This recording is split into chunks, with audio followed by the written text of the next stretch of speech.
I went to that club for the first time just to have one drink. That was it. I knew I didn't belong there. This place was for wealthy people, the kind who glanced at Omega workers like me and forgot us immediately after. But my friend Roy had dragged me along, insisting I needed to relax, that life was more than just bills and late shifts. I thought fine, one night wouldn't hurt. That's where I went wrong. Inside the club, everything hit me at once. Neon lights flickering across polished surfaces, music pounding so loud I felt it in my chest, and those heavy alpha pheromones saturating the air. My heat was approaching. I could feel that familiar restlessness building in my body. But I'd taken my suppressants. Everything was supposed to be under control. Or so I kept telling myself. Then I saw him. Tall, impossibly broad shoulders, a sharp jawline that could cut glass, and an aura that commanded the entire room without effort. His eyes locked onto mine instantly. I froze completely, unable to move or look away. "You're shaking," he said when he approached me. His voice was deep, controlled, but there was something in it that made every nerve in my body stand at attention. Before I could respond, he continued, "You're in preheat. You shouldn't be here." I wanted to step back, to put distance between us, but my body refused to cooperate. His scent hit me like a physical force, cedarwood mixed with something dark and dangerous that made my senses spiral. Then suddenly the room started spinning. I remember his arms catching me, his touch firm yet surprisingly gentle. After that, everything became a blur of sensations I couldn't quite piece together. When I woke up, I was in an unfamiliar hotel room. The sheets were tangled around me. My body ached in ways that told a story I wasn't ready to acknowledge, and he was gone. Just a note on the bedside table. "You'll be fine. Forget this happened." But I couldn't forget. 2 months later, I stared at a pregnancy test showing 2 unmistakable lines. My hands trembled so badly I nearly dropped it. My first thought was disbelief. This can't be happening. Omegas like me don't get this lucky or this unlucky, depending on how you looked at it. And the alpha who'd gotten me pregnant? I didn't even know his name. I told Roy immediately because keeping it from him felt impossible. He stared at me in shock before his expression hardened with determination. "Chester, you can't do this alone," he said firmly. "That alpha has a right to know. More importantly, you need support." I knew he was right, even though every part of me wanted to run and hide. I used what few connections I had, spent money I couldn't afford to spend, and finally got a name: Nolan Graves. Mafia boss, ruthless businessman, dangerous in ways I couldn't fully comprehend. And now, the father of my unborn child. I knew contacting him was impossible. This was my burden to carry, and that man was so far out of my league we existed in different worlds. But fate apparently had other plans. One afternoon, while I was in my tiny apartment stressing over rent I couldn't pay, someone knocked on my door. I opened it and there he stood. Nolan. His eyes scanned me methodically before settling on my slightly swollen belly. "You're pregnant," he stated flatly. It wasn't a question. My heart stopped. "How did you answer me?" His voice cut through my shock like a blade, commanding absolute obedience. "Is it mine?" I stayed silent, throat too tight to form words. His gaze was intense, suffocating in its focus. Then he took one deliberate step forward, and I instinctively moved back. His jaw tightened visibly. "That child," he said slowly, each word carefully measured, "is mine. And now you're not going anywhere." The finality in his tone terrified me. This wasn't a discussion or a suggestion. Roy's words echoed in my mind about the alpha's right to know, but I never imagined it would lead to this, to Nolan Graves standing in my doorway, looking at me like I was something he'd just acquired. "I don't need your help," I managed to say, though my voice betrayed how shaken I felt. "I can handle this myself." His expression didn't change.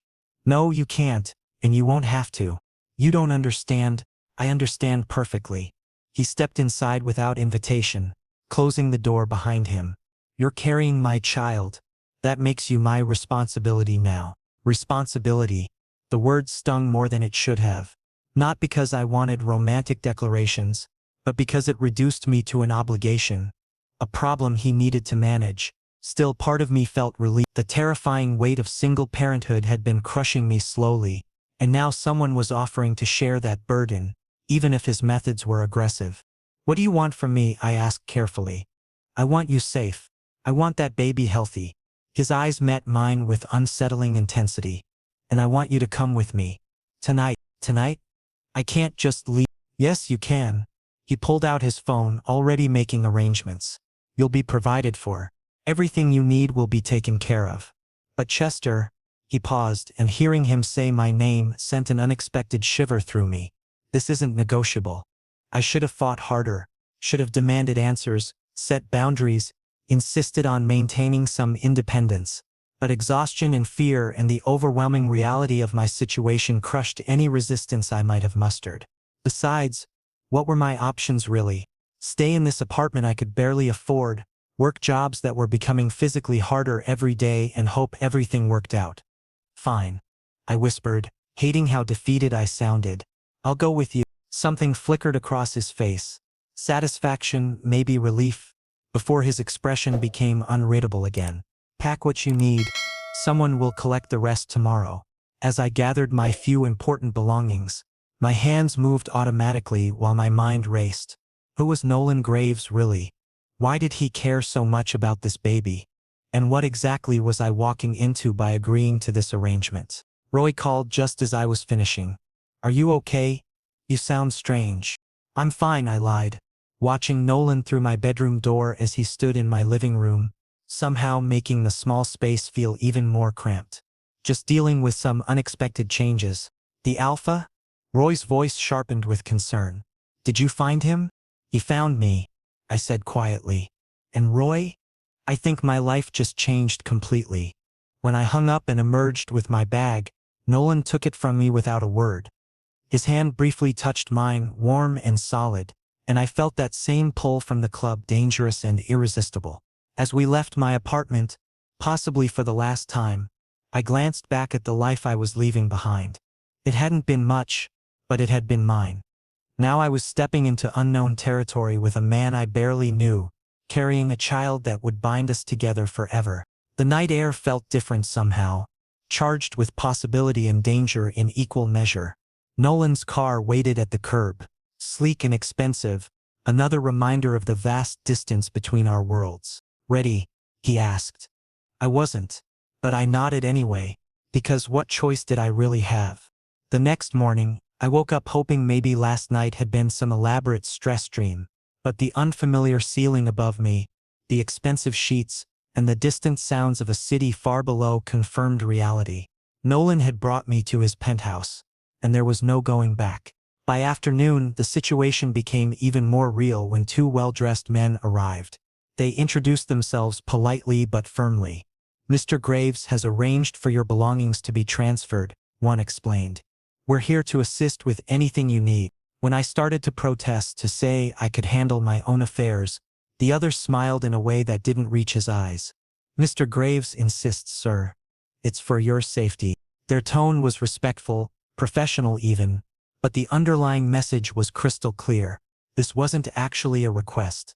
I was being moved permanently, whether I liked it or not. The penthouse itself was stunning in a way that made me deeply uncomfortable. Floor-to-ceiling windows offered breathtaking views of the city center, marble floors gleamed under carefully designed lighting, and every piece of furniture looked like it cost more than I'd earned in a year. Everything was perfect, pristine, and completely impersonal. This wasn't a home, it was a beautiful cage. The first few days passed in isolated silence. Nolan was rarely present, and when he did appear, his interactions with me were purely functional. Did you eat? He'd ask. Have you taken your vitamins? Is the baby showing any concerning symptoms? His tone remained flat and clinical throughout, as if this were merely a business transaction he needed to monitor. Maybe for him, that's exactly what it was. I was just the carrier of his child, nothing more. One evening I found him in the living room reviewing files, completely absorbed in his work. I'd been building up courage all day. You don't need to do this, I said, my voice sounding smaller than I intended. I can take care of myself. He looked up, expression giving nothing away. No, you can't. You don't even know me. I know enough. He closed the file and gave me his full attention, which somehow felt more intimidating. You work 2 jobs just to make rent. You have no savings, no support system beyond one friend. And now you're pregnant with my child. Chester, you don't have realistic options here. My jaw clenched. Hearing him say my name made it feel even more impersonal somehow, like he'd studied a file about me. So what am I to you? Some kind of breeding vessel you're keeping comfortable? His eyes darkened instantly. He stood and approached me with deliberate slowness, and my heart started racing despite my determination to stand my ground. Is that what you think this is? Then what is it? I challenged back, though my voice betrayed my nervousness. Because from where I'm standing, you're keeping me locked up like property. He reached out and tilted my face up with his thumb under my chin. The touch was surprisingly gentle despite the intensity radiating from him. That baby is mine. And I don't lose what's mine. Not again. That last part was softer, almost vulnerable before he pulled back and his cold mask returned. You'll stay here. You'll be safe. That's not up for debate. I wanted to argue, to fight for some semblance of independence, but what was the point? He had power, resources, connections. I had nothing except the life growing inside me. At night, alone in my designated room, I'd place my hands on my belly and whisper promises. This baby deserved better than being caught between a desperate Omega and a controlling Alpha. I just wasn't sure yet what better looked like. Several weeks later, Nolan informed me we had a doctor's appointment. The clinic was clearly exclusive, the kind of place where discretion cost as much as the medical care. The doctor performed an ultrasound with practiced efficiency. Heartbeat is strong and steady, she announced with a professional smile. Development is right on schedule for this stage, Mr. Graves. I stared at the screen, watching that tiny flicker of movement that represented my entire world now. Tears welled up before I could stop them. This was real. My baby was real and alive and growing. When I glanced at Nolan, I caught something unexpected on his face. A softness, a wonder that seemed completely at odds with the man I'd come to know. He was staring at the screen as if mesmerized. Could I get a copy? I asked hesitantly. Of the ultrasound image? Nolan nodded to the doctor without speaking. As we left the clinic and walked through the parking structure, he suddenly gripped my wrist, not painfully but firmly, protectively. Stay close, he said, his tone different than I'd ever heard it. There was genuine worry there. Then I heard it, the screech of tires. A black car came racing toward us. Everything happened so fast. Nolan yanked me against him, his body becoming a shield as gunshots exploded around us. We hit the ground hard behind another vehicle, his weight covering me completely. Don't move, he whispered directly into my ear, his body tense and ready above mine. My whole body trembled with terror, but his scent surrounded me, protective, fierce, almost possessive. I heard shouts, more gunshots, and then finally silence. Someone named Jasper appeared with a security team, handling whatever threat had just tried to kill us. When it was over, Nolan immediately started checking me for injuries, his hands moving quickly but carefully over my arms, my face, my stomach. Are you hurt? The baby? We're fine, I managed to say through chattering teeth. I'm okay, but I wasn't okay, because in that moment, with bullets flying and danger everywhere, Nolan hadn't just protected the baby, he'd protected me too, putting his own life at risk. And in his panicked voice, in that protective embrace, I'd heard something that terrified me more than the attack itself. Maybe Nolan Graves cared about more than just his unborn child. Maybe somehow I was becoming important to him too. And if that was true, then everything was about to get infinitely more complicated. On the drive back to the penthouse, neither of us spoke, but Nolan kept one hand on my knee. A gesture of comfort or possession. I couldn't tell which. Probably both. When we arrived, he walked me to my room but hesitated at the doorway. Get some rest, he said quietly. Tomorrow we increase security. No one gets close to you again. As he turned to leave, I found myself calling out, Nolan? He paused, looking back. Thank you. For today. For keeping us safe. Something crossed his face. Surprise, maybe gratitude for the acknowledgement. Always, he said simply. Then he was gone, leaving me alone with my racing thoughts and the unsettling realization that my feelings about this situation were becoming dangerously complicated. After the attack, everything changed dramatically. Security tripled overnight. Armed guards stationed at every entrance, cameras monitoring every corner, and even a reinforced safe room installed. The penthouse transformed from a comfortable prison into something resembling a military compound. I felt suffocated by it all, trapped in luxury that now felt claustrophobic. But the strangest change was Nolan himself. He started spending significantly more time at home, canceling meetings and rescheduling late-night business. It seemed his entire priority had shifted to simply being present, though I couldn't understand why. One morning I found him in the kitchen, personally preparing breakfast. He never did household tasks, staff always handled everything. But there he was, using my favorite mug that I'd mentioned exactly once in passing. "You don't need to babysit me," I said, watching him work with surprising competence. "I'm not babysitting," he replied, but his actions completely contradicted that statement. "Then what are you doing?" He approached and carefully set down coffee and a full breakfast plate. "Making sure you eat properly. You barely touched anything last night." I looked at him, genuinely confused. This was the same man who'd essentially kidnapped me, who treated our arrangement like a business contract. But now he was tracking my eating habits and preparing meals personally? "I wasn't hungry," I said, somewhat defensively. "The baby needs proper nutrition. You need proper nutrition." His voice was firm but lacked the harshness I'd come to expect. "Eat. Please." That please caught me off guard. I didn't argue because truthfully I was exhausted and overwhelmed. Pregnancy brought weird cravings and difficult mood swings, and sometimes I felt like a burden nobody wanted. But acknowledging those feelings, especially to Nolan, felt impossible. That evening I was in the living room gently rubbing my belly, a habit I'd developed that somehow felt soothing. When Nolan entered, he hesitated in the doorway before slowly sitting near me, maintaining some distance but close enough that I could feel his warmth. Several uncomfortable minutes passed in silence. Then he cleared his throat. "May I?" he asked, raising his hand toward my stomach. My breath caught. He was asking permission? I nodded slowly, unable to form words. His hand settled on my belly, warm and remarkably gentle. His eyes softened in a way I'd never seen, as if he'd entered a different world entirely. "It's moving," he whispered, sounding awestruck. "Yes," I replied softly. "Happens frequently at night. Makes sleeping difficult sometimes." "Does it cause you pain?" "No," I said, touched that he cared enough to ask. "It just feels strange, but in a good way." We sat like that for several minutes, and the silence felt comfortable for once, even peaceful. For the first time, there was no tension crackling between us. Eventually, he withdrew his hand reluctantly and leaned back. "You're scared," he said suddenly, looking directly at me. I was shocked. "What? Of me? Of this entire situation? Of what happens when the baby arrives?" His voice was soft, almost regretful.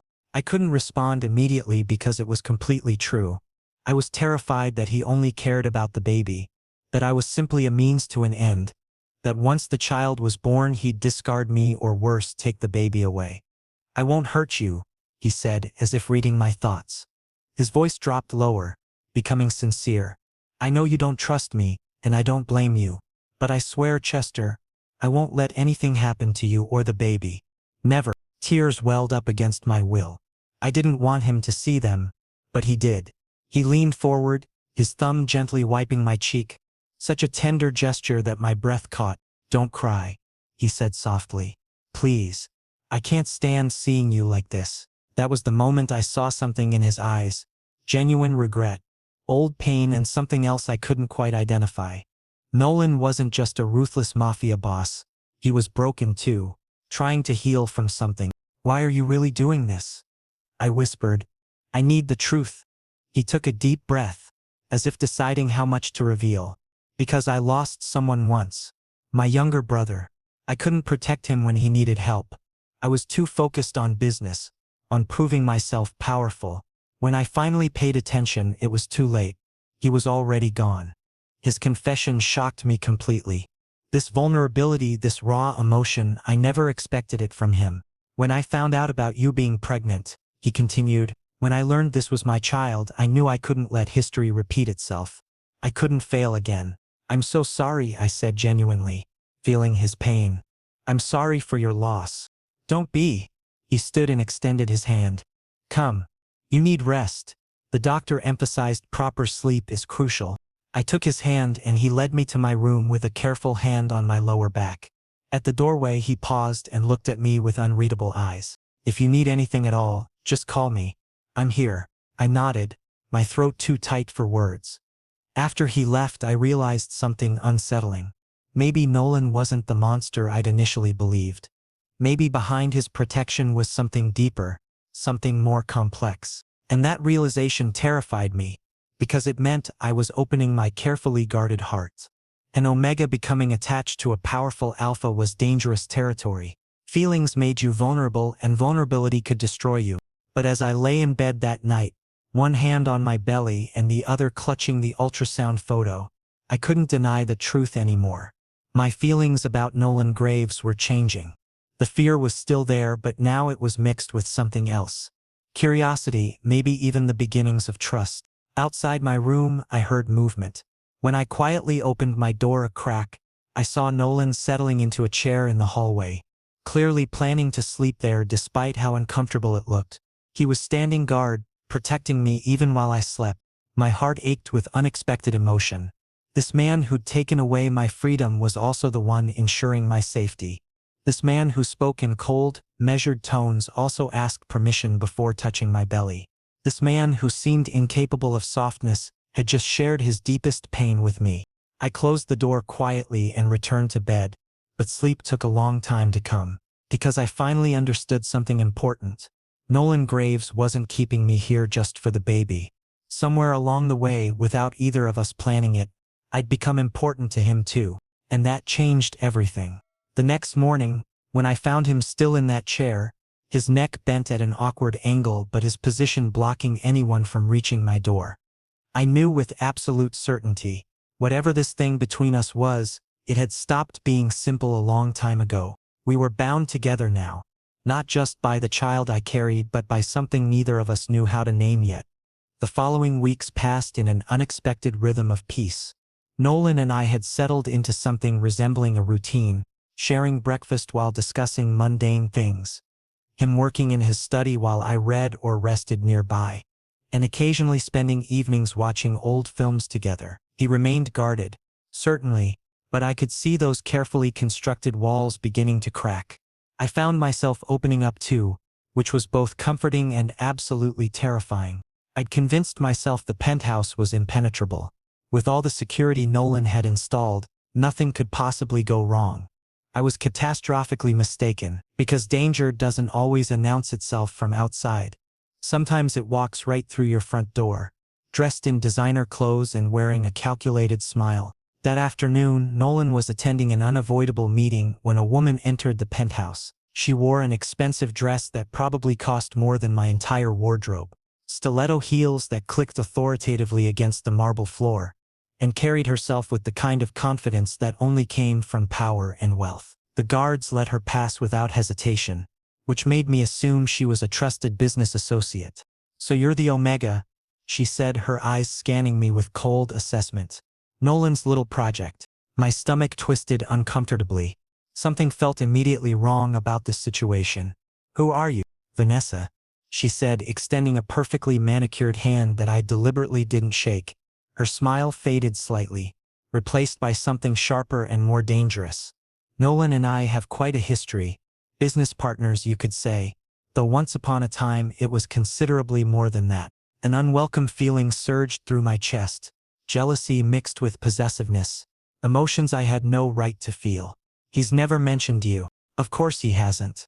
She moved closer with predatory grace, her expensive perfume overwhelming in its intensity. "Nolan despises discussing his past, particularly his errors in judgment, especially his failures." "What do you want from me?" I asked directly, my protective instincts awakening. My hand moved automatically to rest on my swollen belly. Vanessa's eyes narrowed, clearly noticing the protective gesture. "I want you to understand reality, Omega. Nolan doesn't love you. Don't delude yourself with fairy tale fantasies. That baby you're carrying? It's merely leverage to him, insurance for his legacy and bloodline. Once the child is born, you'll have served your purpose. You'll be discarded like yesterday's newspaper. My hands pressed more firmly against my stomach, as if I could physically shield my baby from her venomous words. You're lying. Nolan wouldn't do that. Wouldn't he? She laughed, a cruel, mocking sound that made my skin crawl. Nolan Graves protects what belongs to him, what serves his interests. But you're just a temporary vessel, Chester. Expendable, replaceable. That baby, however, carries his bloodline. Do you honestly believe he's developed feelings for you? He's simply ensuring his child's future.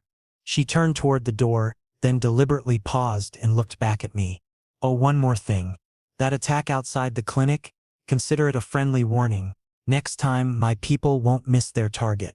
Not unless Nolan agrees to cooperate with certain business proposals I've presented. My blood turned ice cold. You orchestrated that attack?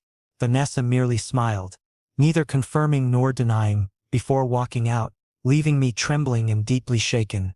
When Nolan returned that evening, I wanted to confront him immediately. But the moment he saw my face pale and troubled, he instantly recognized something was seriously wrong. What happened? He demanded, his entire body going on alert. Chester, tell me right now. Vanessa came here, I said, my voice embarrassingly unsteady. She said things, terrible things. Nolan's entire demeanor transformed instantly. His jaw clenched, muscles tensed visibly, and his eyes darkened with barely contained rage. What exactly did she say to you? Who is she really? I demanded back, frustration and fear mixing dangerously. What's actually happening? She threatened me. Threatened our baby. She claimed the clinic attack was her warning shot. He remained silent for several tense seconds, his jaw working. Finally he spoke, his voice controlled, but I could hear the fury underneath. Vanessa represents a mistake from my past. She was my business partner years ago, involved in operations I'm actively trying to leave behind. Extremely dirty operations. That's not nearly enough explanation. My voice rose despite my attempts to stay calm. She's dangerous. Chester? His voice suddenly got loud, and I instinctively flinched backward. Nolan immediately noticed my reaction and forced himself to soften, stepping closer carefully. I apologize. I should have warned you about her existence. Vanessa believes the baby gives her leverage against me. She wants control of certain territories and operations, and she'll use you to get what she wants from me. My heart pounded painfully. So what do we do now?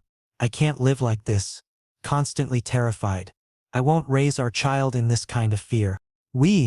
Nolan looked at me, something shifting noticeably in his expression. Surprise mixed with something softer.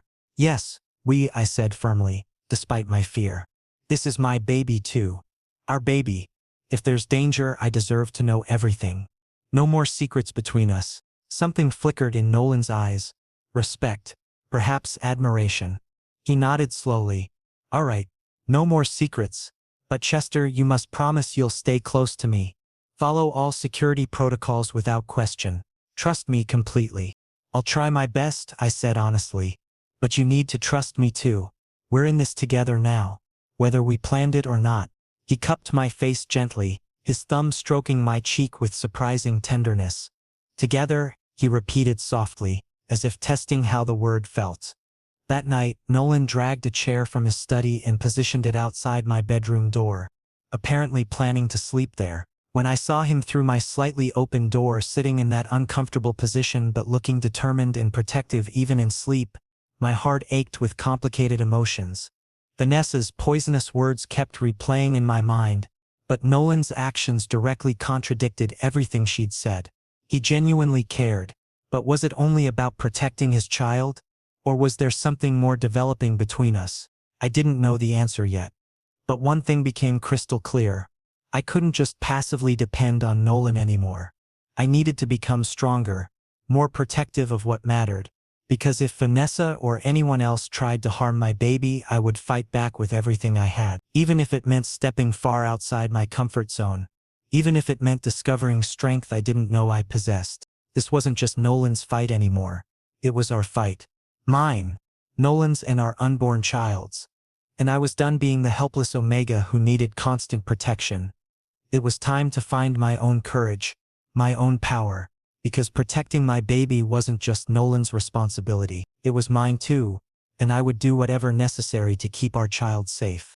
Vanessa's threat proved devastatingly real, and Nolan demonstrated through his actions that he wouldn't tolerate any risks. He barely left the penthouse anymore, and when business obligations made it absolutely necessary, he insisted I accompany him everywhere. Board meetings, warehouse inspections, private negotiations. I was present for all of it, a silent presence at his side. Initially I felt extremely uncomfortable. These powerful men would stare at me with expressions ranging from curiosity to judgment to thinly veiled contempt. A visibly pregnant Omega attending high-level business meetings. Absolutely unprecedented. But Nolan's message came through crystal clear in his body language and protective positioning. Touch him, even look at him disrespectfully, and you'll regret it. One evening, we were at a warehouse where Nolan was briefing his men about an important shipment. I sat in the corner on an uncomfortable metal chair, trying to remain invisible, when suddenly sharp contractions seized my body. They were brief, but painful enough that I gasped involuntarily. Nolan's attention shifted to me immediately. He abandoned his briefing mid-sentence and rushed over, his hands landing on my shoulders, firm yet gentle. "What's wrong?" His voice carried genuine panic, and for the first time I saw Nolan Graves visibly frightened. "Chester, talk to me. Is something wrong with the baby?" "It's nothing serious," I said breathlessly, trying to minimize the situation. "Just Braxton Hicks contractions. The doctor mentioned they're normal during late pregnancy." But Nolan wasn't convinced. He immediately signaled his right-hand man Jasper. "Postpone this meeting indefinitely. Bring the car around. Immediately." "Nolan, seriously, I'm all right. I don't care what you think," he said firmly, already carefully helping me stand. "We're seeing the doctor. Right now. No arguments." He lifted me bridal style despite my protests and carried me out of the warehouse. His touch was protective and steady, and despite the pain and embarrassment, my face flushed with warmth. This intimacy, this level of care, I hadn't expected it from him. At the private clinic, the doctor conducted a thorough examination before offering a reassuring smile. "False alarm, Mr. Graves. Just Braxton Hicks contractions. Completely normal at this stage. The baby is perfectly healthy.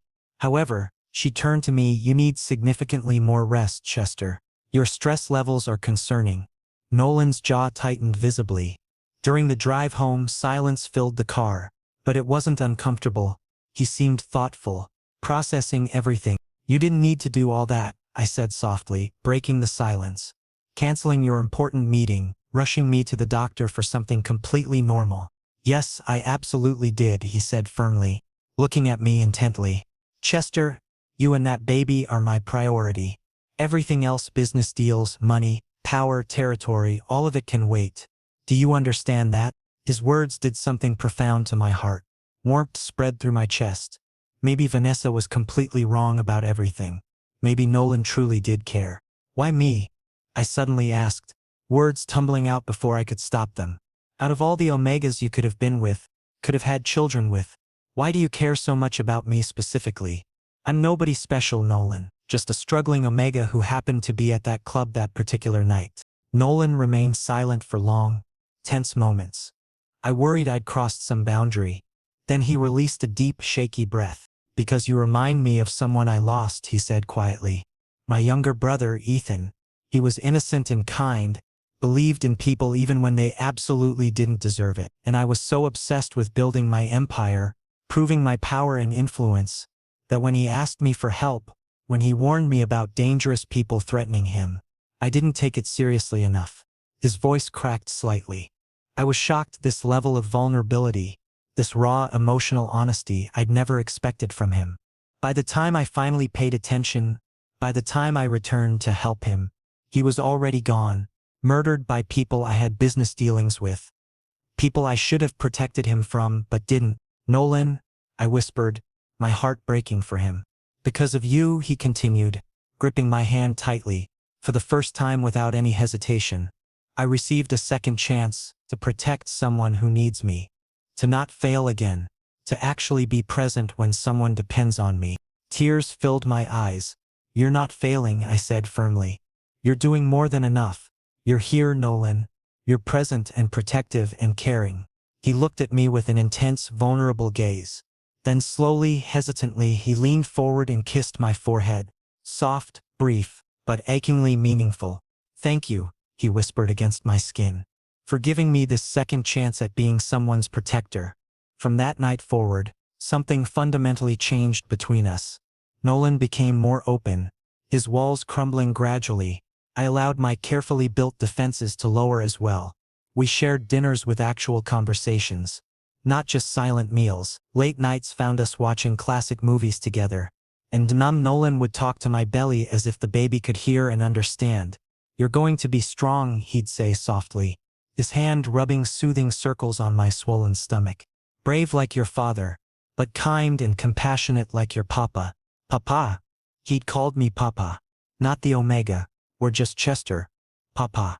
My heart fluttered violently.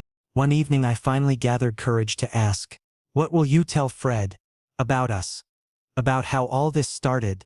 "Fred?" Nolan looked momentarily confused. "Our baby," I explained, feeling slightly shy. "I've been thinking about names. Fred feels right somehow. Do you like it?" Nolan's eyes softened incredibly. "Fred," he repeated, testing how it sounded. "Fred Graves. I love it completely, but peace never lasts long in our dangerous world." One night, when I'd finally achieved comfortable sleep, increasingly rare these days, I heard sudden sounds, glass shattering violently, heavy footsteps approaching fast. My door burst open forcefully. "Nolan!" I screamed instinctively. He burst into my room within seconds. Gun drawn, protective instincts fully activated. "Stay down. Don't move from that corner." But the attackers were trained and numerous. I huddled in the corner, desperately protecting my belly, praying everything would be all right. Nolan fought with brutal efficiency and deadly precision, but then one attacker moved stealthily toward me while Nolan was distracted with others. "No!" Nolan roared and tackled the attacker with full force. But during the violent struggle he took a bullet directly in his shoulder. "Nolan?" My scream was completely raw and primal. Jasper and backup guards arrived quickly and neutralized the situation. But I could only stare at Nolan bleeding heavily, obviously in severe pain, but still standing. His absolute first instinct was immediately coming to me. "Are you okay?" he asked breathlessly, painfully. "Chester? The baby? You're shot." I sobbed, tears streaming uncontrollably.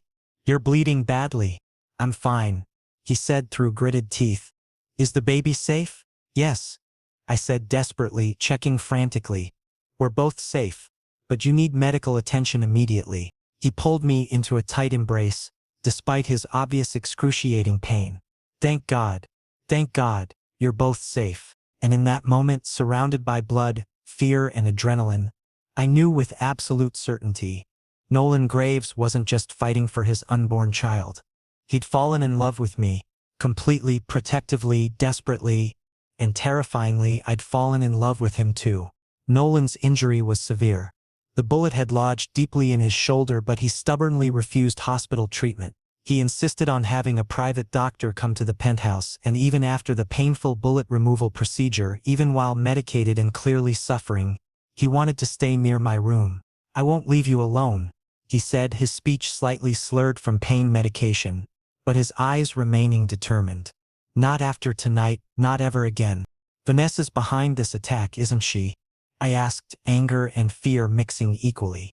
"She's escalating her threats." Nolan nodded weakly. "She wants control of my territories and business connections." The baby represented perfect leverage. She could emotionally manipulate me, or worse, directly threaten you both. "But I'm ending this situation."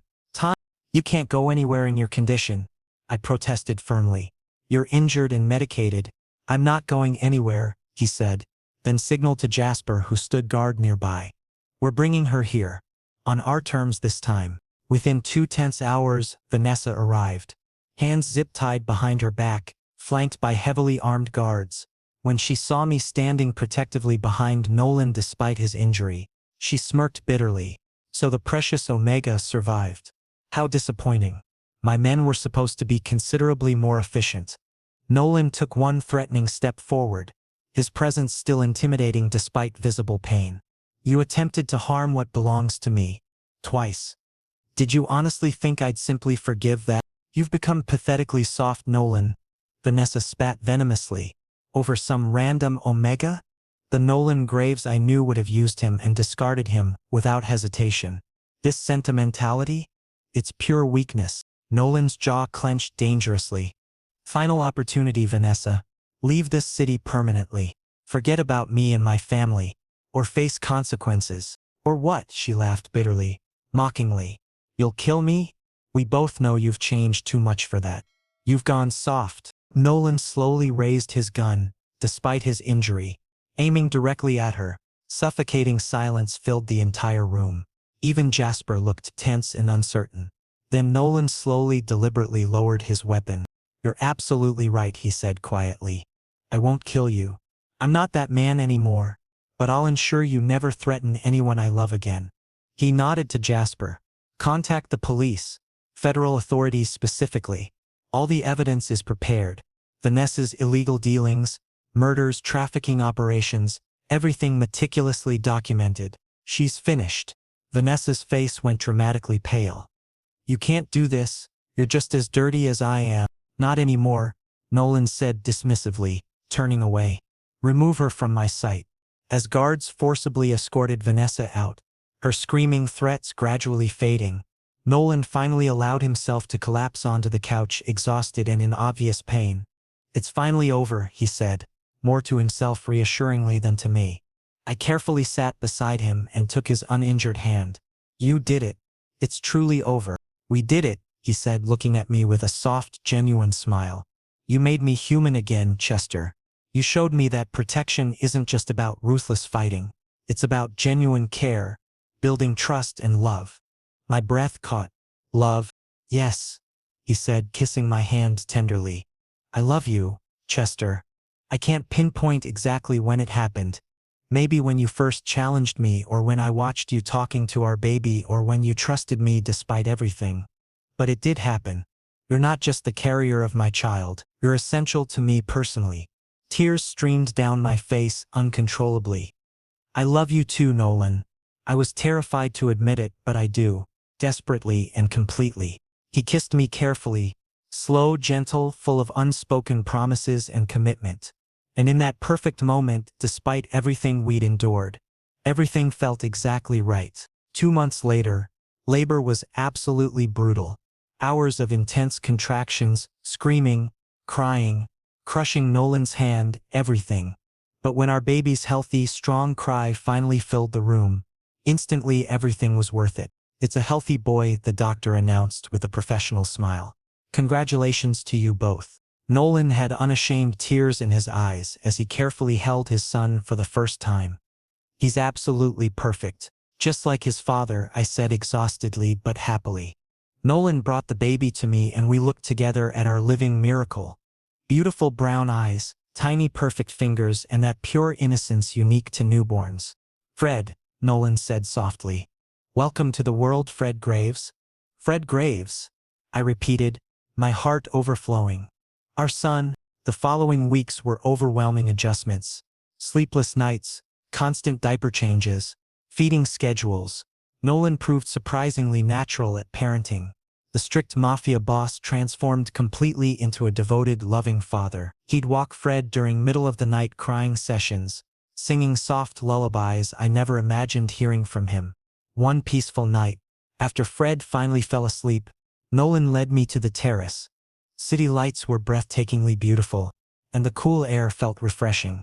I have something important for you, he said, suddenly nervous. Rare for him, he produced a small velvet box and opened it. A ring, elegantly simple but beautiful, exactly matching my style. I know our beginning was unconventional, Nolan said seriously. Extremely unconventional, honestly. But I want a real future with you, Chester. Properly and officially. Will you marry me? My heart skipped violently.